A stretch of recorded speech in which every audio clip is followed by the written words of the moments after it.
മലയാളത്തിന്റെ അഭിമാന താരം മോഹൻലാലിന് ഇന്ന് 66-ാം പിറന്നാൾ.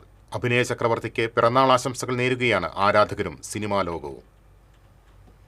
തോള് ചെരിച്ച് ചുണ്ടിലൊരു ചെറുചിരിയുമായി ലാലേട്ടൻ നടന്നു വരുമ്പോൾ ഏതൊരു മലയാളിയുടെ ഉള്ളിലും ഒരുപാട് വികാരങ്ങളുടെ തിരയേറ്റമുണ്ടാകും. മലയാളിയുടെ ജീവിത പരിസരങ്ങളുമായി ഇഴുകിച്ചേർന്ന കഥാപാത്രങ്ങളിലൂടെ ആ അഭിനയയാത്ര അനുസ്യൂതം തുടരുന്നു. അച്ഛനായും മകനായും സഹോദരനായും സുഹൃത്തായുമൊക്കെ സമസ്ത ഭാവങ്ങളെയും സാർത്ഥകമായ പ്രതിഭാസ്പർശം കൊണ്ട് അടയാളപ്പെടുത്തിയ ലാലേട്ടന്റെ പിറന്നാൾ ആഘോഷമാക്കുകയാണ് ആരാധകർ.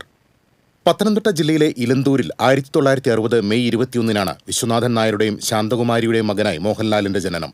അച്ഛൻ സർക്കാർ സർവീസിൽ ഉന്നത ഉദ്യോഗസ്ഥനായിരുന്നു. തിരുവനന്തപുരം മുടവൻമുകളിലെ തറവാട്ടു വീട്ടിലാണ് ലാൽ കളിച്ചു വളർന്നത്.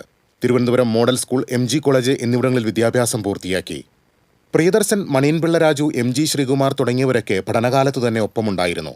1978-ൽ തിരനോട്ടം എന്ന ചിത്രത്തിലാണ് മോഹൻലാൽ ആദ്യം അഭിനയിച്ചത്. എന്നാൽ ആ ചിത്രം പുറത്തു വന്നില്ല. ഫാസിൽ സംവിധാനം ചെയ്ത മഞ്ഞിൽ വിരിഞ്ഞ പൂക്കളിലൂടെ ആദ്യമായി പ്രേക്ഷകർക്ക് മുന്നിലെത്തി. പിന്നീട് ഇങ്ങോട്ട് ലാൽ ഭാവങ്ങളുടെ പകർന്നാട്ടത്തിനാണ് മലയാള സിനിമാ ലോകം സാക്ഷ്യം വഹിച്ചത്. തമ്പി കണ്ണന്താനത്തിന്റെ രാജാവിന്റെ മകൻ മോഹൻലാലിനെ സൂപ്പർ താര പദവിയിലേക്ക് ഉയർത്തി. സാധാരണക്കാരന്റെ നൊമ്പരങ്ങൾ, നിസ്സഹായത, അവരുടെ ചിരിയും ചിന്തകളും, ഇങ്ങനെ തുടങ്ങി അഭിനയത്തിന്റെ സൂക്ഷ്മഭാവങ്ങളുടെ സങ്കീർണതകൾ പോലും അങ്ങേയറ്റത്തെ കൈയടക്കത്തോടെ ലാൽ ഭദ്രമാക്കി.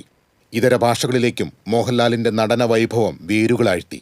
4 ദേശീയ പുരസ്കാരങ്ങൾ, 9 സംസ്ഥാന അംഗീകാരങ്ങൾ, പത്മശ്രീ, പത്മഭൂഷൺ, ലഫ്റ്റനന്റ് കേണൽ പദവി, ഇങ്ങനെ ഒട്ടനവധി നേട്ടങ്ങളാണ് 4 പതിറ്റാണ്ടുകൾ നീണ്ട അഭിനയ ജീവിതത്തിനിടെ അദ്ദേഹത്തെ തേടിയെത്തിയത്. പിറന്നാൾ ദിനത്തിൽ ദൃശ്യത്തിന്റെ 3-ാം പതിപ്പിലൂടെ ആരാധകരുടെ പ്രതീക്ഷകളിലേക്ക് വീണ്ടും പറന്നിറങ്ങിയിരിക്കുകയാണ് ലാലേട്ടൻ. അഭിനയ ചക്രവർത്തിക്ക് പിറന്നാൾ ആശംസകളോടെ ന്യൂസ് ഡെസ്ക് TCV.